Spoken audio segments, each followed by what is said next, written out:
In 2004, From Software published a game. Yes, that FromSoft. The one most famous for the likes of Demon Souls, Dark Souls, and Bloodborne, but also the source of the Kingsfield games and Armored Core. This game is not really like those. Well, okay, it does have some Armored Core DNA in there, but you'll just have to watch this. I'm not sure that anything I can say will add to the cutscene that we're observing now.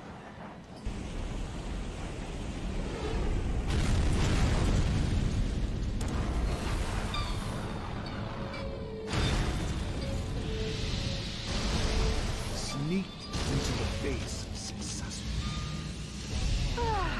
So much for sneaking in. They're already here to greet you.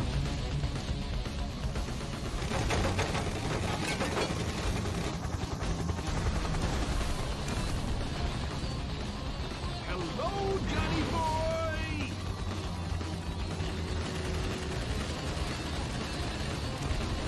And goodbye!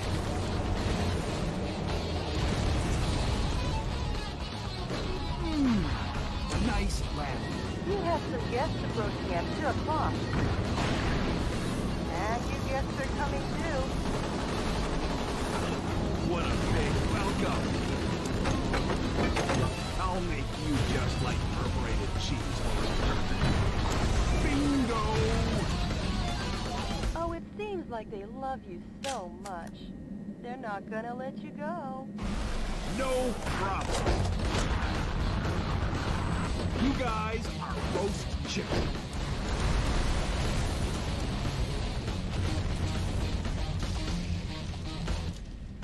Great work, President. But you still have a delicious dessert coming.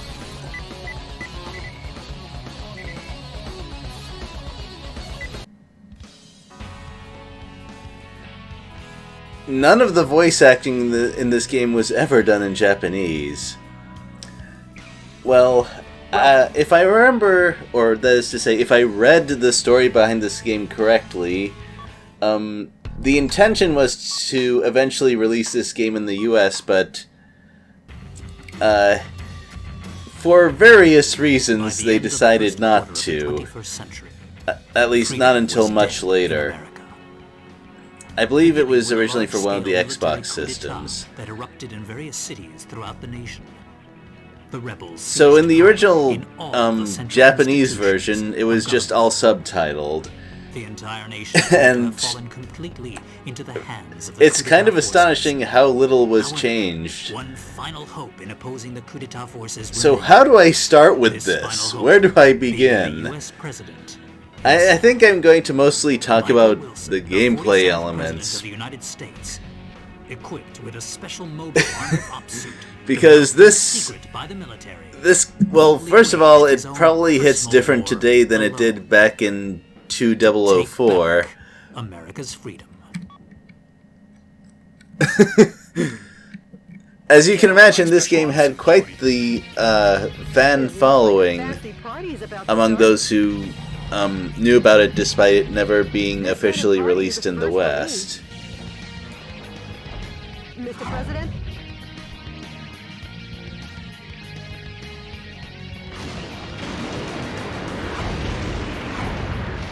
Okay, let's party! Welcome to the White House. The people outside look really scary, Mr. Well, President. if you are familiar with Armored Core, then you probably have some idea of what those targeting boxes are for. We start with some very basic weapons, but, well, for foot soldiers, even that dinky little pistol will be fine. So the pistol is the weapon with the very wide targeting area, bad attack power, has to stop to reload frequently, but it pretty much never runs out of ammo. Now those soldiers will never stop coming out of those helicopters unless I do that. So if I was playing for score, there's no reason for me to do that. But if I was, I would just stop and kill soldiers for however long I wanted to, basically. But since my default weapons are not that great, I'm going to do a lot of that jumping stomp move. That's good for instant killing some of the early units that I'm going to face here. Also, exploration. It's a good idea. This is a timed event, I believe. As for who that statue is of, well, give it a little time. I promise I'll show you. Energy pods. You collect 5 of them and you get an extra health bar. You lose shields in chunks. That is, if your shield bar gets depleted to 0, it consumes one of the boxes up there. But if your shield is not depleted fully and you take some time without getting hit, it recovers like shields do in video games. Oh well, prisoners of war, they provide certain passive benefits between missions. Musicians will allow you to access to the sound test. Civilians will increase the money that you get after completing missions.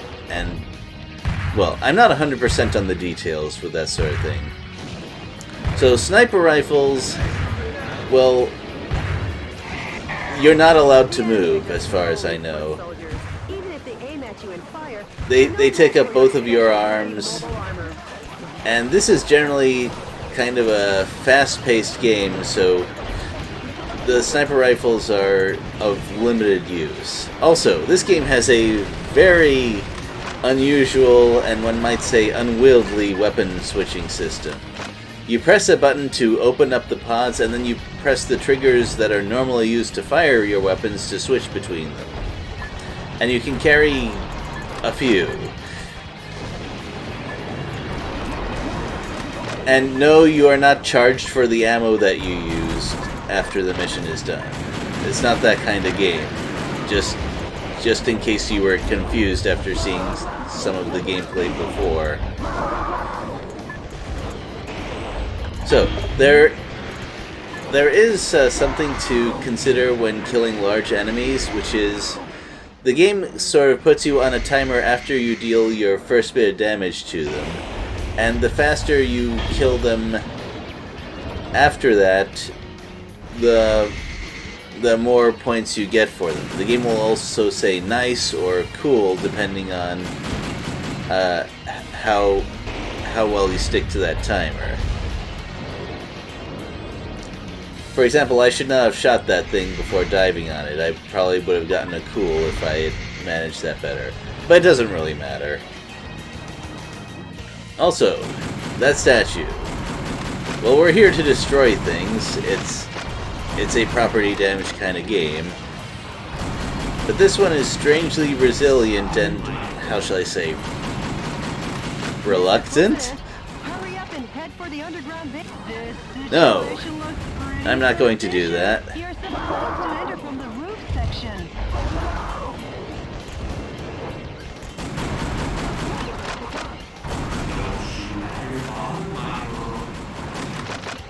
Yeah, that's a statue of the main character's dad. And apparently he has opinions.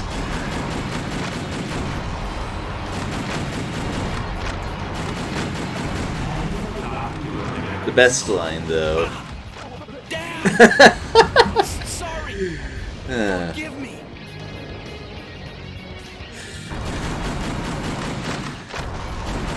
And after that, there's not much left. But I love it when characters that are written by someone in another country use lines that a native never ever would. That's... I don't know, I just love that. Depending on the situation is the main key to fighting. Try out the weapons in your backpack as you like. And there's going to be a lot of that in this game. Well, FromSoft translations are kind of notorious on their own, but this game is especially, and I dare say intentionally so.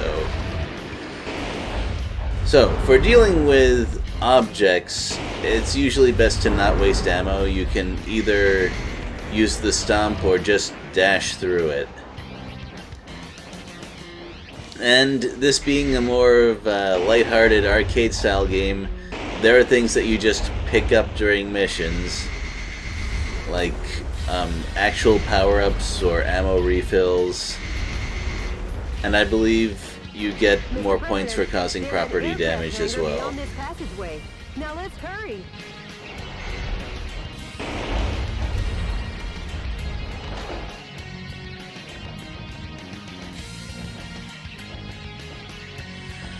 Unfortunately, you can only select weapons in one direction, so if you pass it, you have to go through the whole thing again.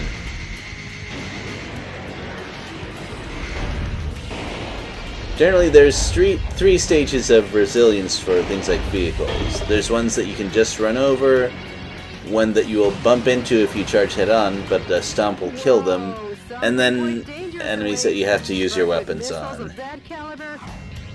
If you aim and fire, you should be able to. Soldiers, of course, will die when you run over them. The lowest level of melee durability.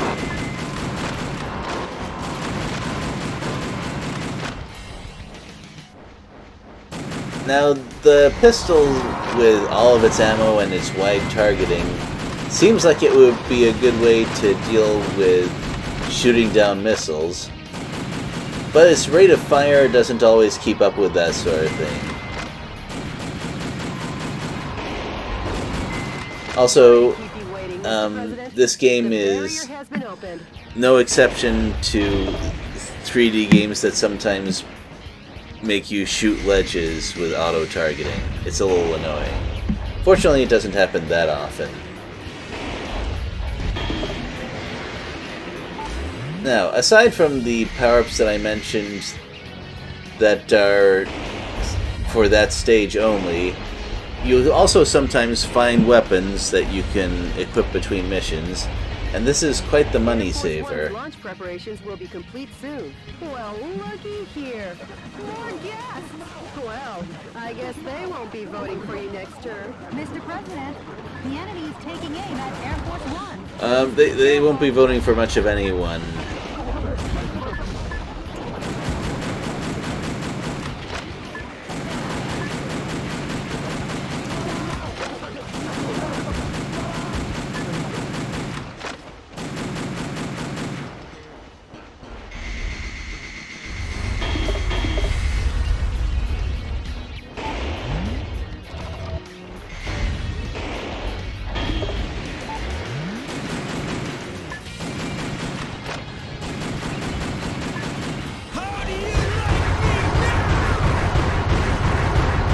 So yeah, this game it's effectively a super. It's charged up by mostly dealing damage, I think, but there's also items you can pick up that can charge it. It's effectively multi-lock missile salvo. It's not bad. I'm not sure if any other upgrades also increase the power of your burst attack.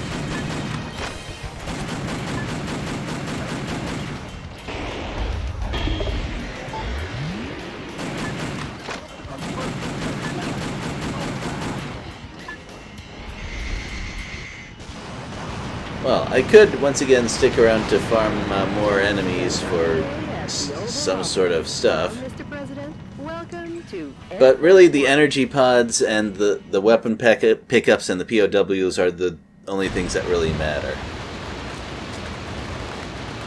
That was, of course, the shortest introduction, kind of tutorial stage.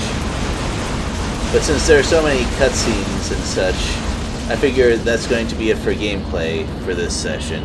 There's still a fair bit more of that said cutscene stuff to do. Like this.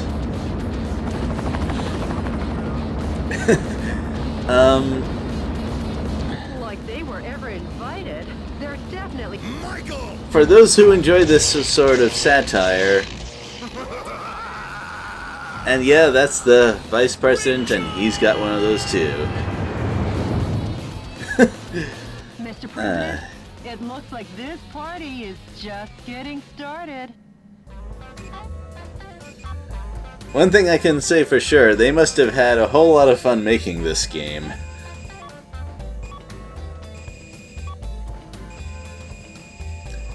So, Rush Combo is the defeating large enemies quickly bonus. And Chain Combo is the, like, killing enemies in succession bonus. Either way, well,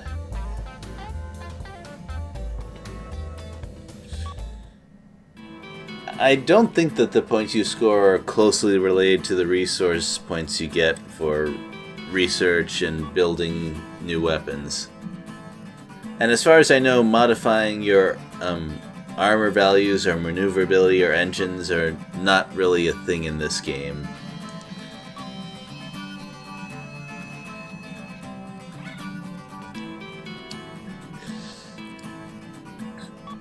Jody, When this game was run in Games Done Quick, the category was Burning American Justice, which is to say cutscene percent. That they met the incentive to show off all the cutscenes, and I can see why people paid for that. Also, apparently the United Nations just went along with all this. Jody, how's my schedule look for today? You've got a conference and dinner party at the Japanese embassy regarding wildlife protection. Oh yeah. Sorry, but I'll have to cancel that. I'm heading out to save America. Can you let them know I won't be able to make it? Yes, Mr. President. It's pretty much all like this. The entire game is like this. To my beloved fellow Americans, good evening. This is an announcement from the Government Policy Promotion Department, your American justice and freedom supporter. First of all, what I would like to tell each and every one of you is this. Recent events were not a mere coup d'etat, but rather a revolution to correct the wrongs in the United States of America. To our regret, our nation is in a crisis situation. Since 2010, domestic terrorism problems have increased rapidly. Economic disputes originating from the exhaustion of fossil fuels and the sudden rise in unemployment due to the influx of large-scale immigration. Neither the current president nor the American government took actions to address these various problems. On the contrary, they have filled their own pockets adhering to terrorist cells. To correct this situation, Richard Hawk, Arizona insurrection hero and vice president of the old government, and the U.S. military rose to the task at hand. Much like our ancestors did, based in a belief of winning freedom, and based in the belief of an independent war, and based in the belief in this great nation.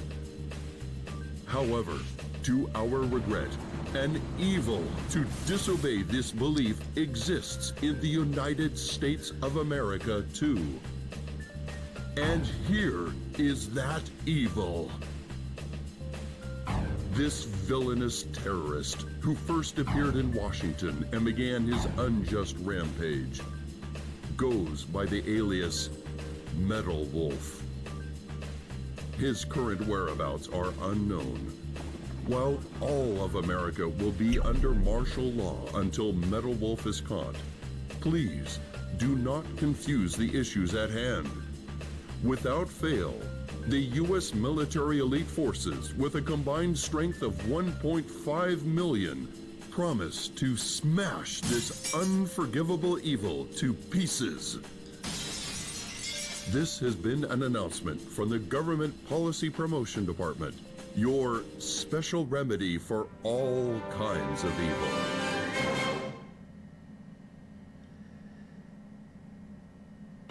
As for how much truth is in these DNN broadcasts, well, just keep watching. We're going to see some interesting stuff. Well, I believe that's it. I guess we'll see the next mission, the first real mission, next time. Good luck. Don't worry, you'll see the full description. It'll be fun. So, I hope you'll stick with me through this series. I think I'm just about out of words. This game sometimes has that effect on me. I'll see you later.